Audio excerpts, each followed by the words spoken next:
What's going on, YouTubers? This is Buddy coming at you another quick video. Just wanted to do a quick update on the red bugs. I was in the aquarium doing some maintenance here, stirring everything up, and doing a water change and stuff like that. So you'll see some stuff floating around, some things like that. I'm waiting for the stuff to get caught in the filter sock, and I'm going to clean out the filter sock, and that'll complete my maintenance for today, or for this week. Well, anyways, since I was doing the maintenance, doing the water change and stuff like that, I figured I would make this video and do an update on the red bugs. Okay, that's a piece of macroalgae that escaped my refugium. I don't know if you can see that. It's a piece of macroalgae. So we're going to keep that down there. Alright, so back to the video. So I want to do an update on the red bugs. So I treated the red bugs, and after 24 hours I put everything back online. Did a good water change, like I said in the video, 20-30%. Started running a bunch of carbon on the system, ran the protein skimmer wet, and put all my cleanup crew back in. So far so good. No, I don't see any more red bugs. I will repeat this treatment in 2 weeks. I will do it one more time to ensure that they are all gone. So since then I decided to add a couple more corals. As you can see, I'm getting my Zoa garden going. I added a toadstool in the back. That's a frag off my toadstool downstairs. I added a frog spawn. That's a frag off the frog spawn in the big tank. I added a couple more green star polyps. They're closed up right now because I was in there stirring the tank up. As you can see, he's closed up too. Some of my zoas are closed up. I was in there doing some cleaning. And I did not add my second fish. And there's two things I wanted to talk about in this video. As you know, I did this tank as cheap as I could.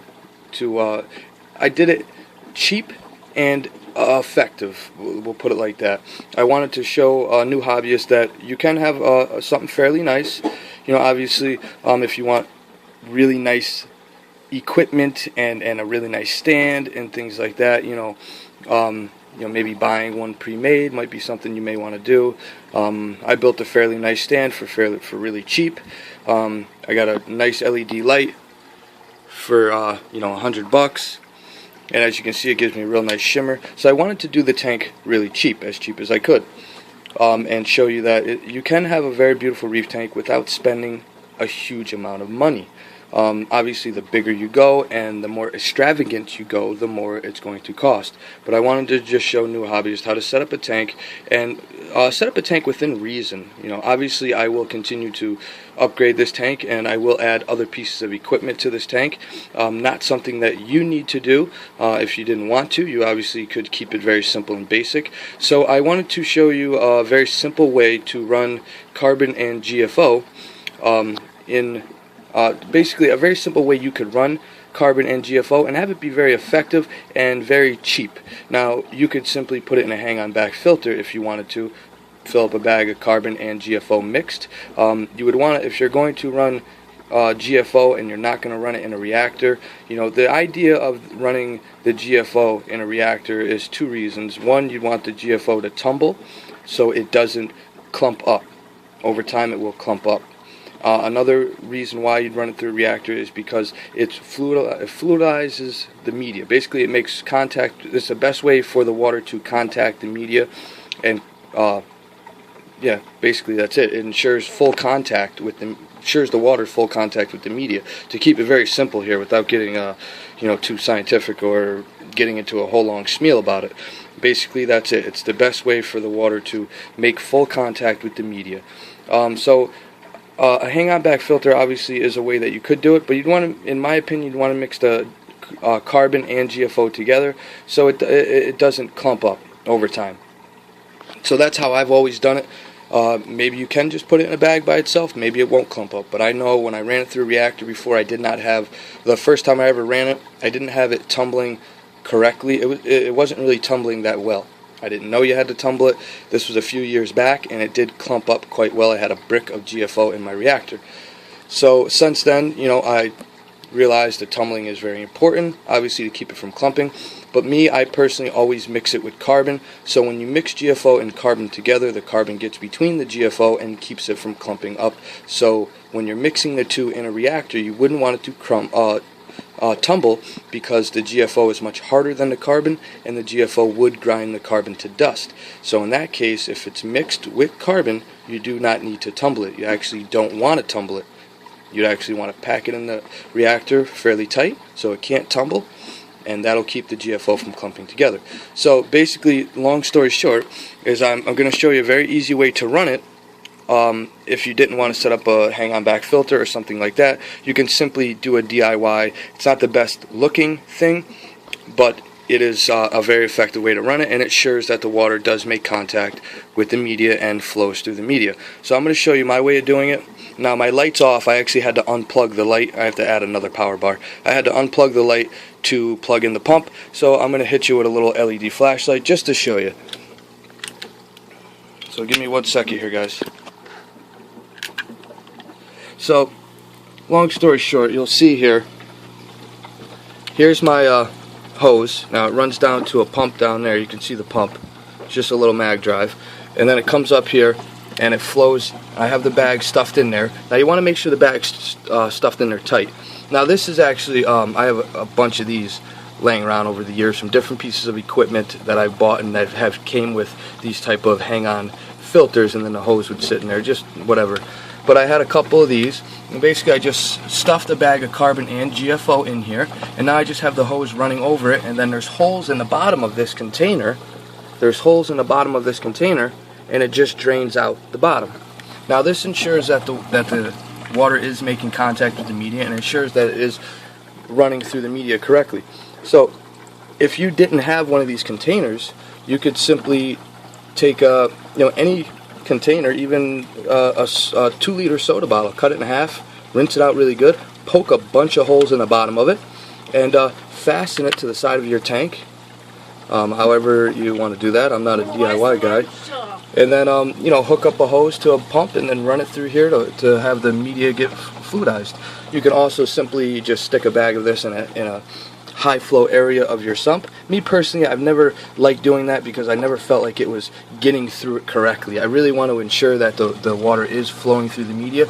So I decided to come up with this quick idea. Now I'm actually putting a reactor on this tank, but I wanted to show you a simple way you could do it and have it be effective for very cheap. I mean, what would this cost you, the price of the pump? I mean, how much could it really possibly cost you to run this? I'm sure most fish tank guys like me have tons of these pumps laying around, right? So essentially you could do this for just the cost of the hose, which might be $1, $1 or $2. And have a very effective way to run GFO and carbon on your system and not have it cost you any money really at all, especially if you have the pump on hand. Now I will run a reactor on this tank. Sorry guys, like I said, the light's unplugged and I didn't feel like plugging it back in. So that's simply it. So hold on guys, let me pause this. Actually, I want to touch on one more thing. Alright guys, so I'm back. Alright, so I'm going to quickly just show you this now that the light's on. And I want to touch on one more thing too in the refugium here. So you see there's the bag, it's just stuffed in here really good. And then that ensures that when the water fills in here, it has to flow through the bag of GFO and carbon. So that's just a real simple, cheap, easy way to run it. It's not the best look, like I said. I am putting a reactor on here. I was just sitting here doing some work on the tank, and I pulled out my bucket downstairs. It has all my cleaning supplies in it, and this was at the bottom of it. I said, you know what, I'm going to throw this together real quick and just show a newer hobbyist a very cheap and easy way to run carbon and GFO. If they have a sump, they don't have the money to spend buy a reactor, and then a pump, blah, blah, blah, blah, blah. Alright, so that's just a cheap, easy way. Like I said, you can also simply have a hang-on back filter, stuff the bag inside the hang-on back filter, and ensure that the water flows through it. Anywhere that you are ensuring that the water is flowing through the media, that the water has to flow through the media for the media to be effective, guys. So keep that in mind. The water has to flow through the media for it to be effective. So you can come up with neat little ideas like this and save yourself the money on buying a reactor. Like I said, the reactor is the best way to run it, in my opinion. There is not a better way to run phosphate or GFO or carbon or any phosphate absorbing media or any type of activated carbon. The best way to run it is through a reactor. So this would be, in my opinion, probably second best. Alright guys, so this one thing I want to touch on here. This is a brand new system, as you guys know. You've been following me. Some of the videos aren't up to date because I would make them and then upload them 2 or 3 weeks later when I got a chance. So some of the videos get spit out 2 in a row or right close to each other because sometimes I make a video, don't upload it for another 2 weeks, and then I have another video and blah blah blah. Alright, so I want to touch on this here. Now this is cyanobacteria. also known as red slime algae, but it's actually a bacteria. Now, I did a video on how to remove cyanobacteria before, so I'm not going to get into a whole spiel about cyanobacteria today. I'm not going to get into that right now. But I do have a video on how I battled cyanobacteria in my big tank downstairs, and like I said before, I don't believe on using chemicals. Now, this is a brand new system, so I'm actually not going to do anything about this cyanobacteria.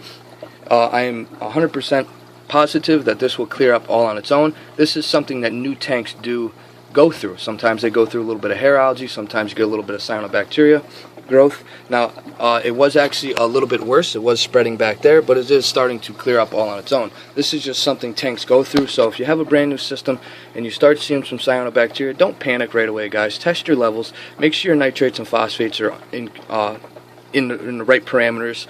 Make sure they're good. You know, make sure you have good water movement in your tank. Make sure your bulbs aren't old. I mean, they should be brand new because you just set up a brand new system. But if you're using an existing fixture, make sure the bulbs, you know, think about when the last time you changed your bulbs. If you're using T5s, I like to change them out every 8 months. I don't fudge on that. 8 months, change the bulbs. That's what I do. You know, make sure you're keeping your filter sock clean.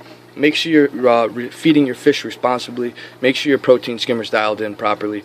And, you know, don't worry about it, guys. You know, it's a brand new system. I would highly expect it to clear up all on its own. Now, this is a completely different scenario. If you have a tank already set up and it's been up for a while and you have a cyanobacteria issue, it's a completely different scenario. This is a brand new system, and they do sometimes grow nuisance algae or bacteria like cyanobacteria or nuisance algae like hair algae in the beginning while the tank establishes itself correctly and really gets going. So it's nothing to concern yourself with, and it's nothing I'm concerning myself with because it is a brand new system. Like I said, it is already clearing up. Just keep an eye on those things that I mentioned, and just make sure you're doing everything correctly, you know, and don't pack your aquarium with too many fish too quickly. Allow the aquarium to stabilize around each fish. Give the aquarium a chance. And don't concern yourself with it. Don't run out and just immediately buy chemicals to treat the aquarium. It's a brand new system. This is more than likely going to happen to you, and down the road it'll probably happen again. So, you know, in that case, in the beginning, I wouldn't worry about it. So I just want to touch on it really quick. If you know, you want to learn about how to battle cyanobacteria, I have a video on it where I talk about how I go about doing it, where I up my water changes, run my GFO, blah blah blah blah blah. But basically, you'd want to get to the reason why you have cyanobacteria to battle it. You know, do you have high nutrients? What is the reason why? Are your bulbs bad? Blah blah blah blah blah. You know, so run down the list and all that. So this isn't a video about cyanobacteria. I just wanted to touch on that in new systems you generally will come across this. Not to panic, just keep an eye on everything, make sure everything's in check, and you know, it'll clear up on its own, guys. Don't get too carried away. Don't worry, don't concern yourself too much about it in a brand new system. Now, if it starts to spread like crazy and you have it everywhere, then you'd want to start figuring out what is really going on. Okay, this is just a small little bloom down in my refugium, a little bit right there, and that's about it. Now you can go and start to siphon some of this out. I don't really bother. I'm not worried about that. I don't want to disturb the Miracle Mud bed. I'm not going to bother siphoning it out. This will, I'm 100% positive it will clear up on its own. Like I said, just run your GFO, run your carbon, make sure your protein skimmer's dialed in correctly, make sure you're feeding your fish responsibly, make sure you have adequate water movement, make sure your bulbs aren't bad, make sure you're cleaning your filter socks out on time, and you know, just don't worry about it, guys. Make sure you're not running your lights crazy long, you know, in your refugium. In that case, like my refugium area, since I have it here, I was doing a 24-hour light cycle. I did switch it out to a reverse light cycle. That's the only thing that I did do differently, and that's it. So I just switched it out to a reverse light cycle. That's something I've always ran before anyways. I will go back to a 24-hour light cycle once this the cyanobacteria is gone. I just wanted to ensure that it doesn't continue to spread during with this being a new system. So I just wanted to switch the lights to a 12-hour light cycle. That's the only thing I did do differently since I had the little cyan outbreak here in the refugium. Like I said, I'm not concerning myself with it at all. Alright guys, so I just wanted to give you a little update on that and let you know in brand new systems you will get some nuisance algae growth. Don't panic or get too carried away. So I'm just going to give you a close-up of the system really fast before I cut off here, and see that the fish and the corals are doing really good. They're really happy, and the system is doing really great. I mean, I couldn't be more happier right now, more pleased with the way the system is turning out. And that is just a simple, easy, cheap way to run GFO and carbon, guys. Alright, this is Buddy signing out. Happy reefing. Peace.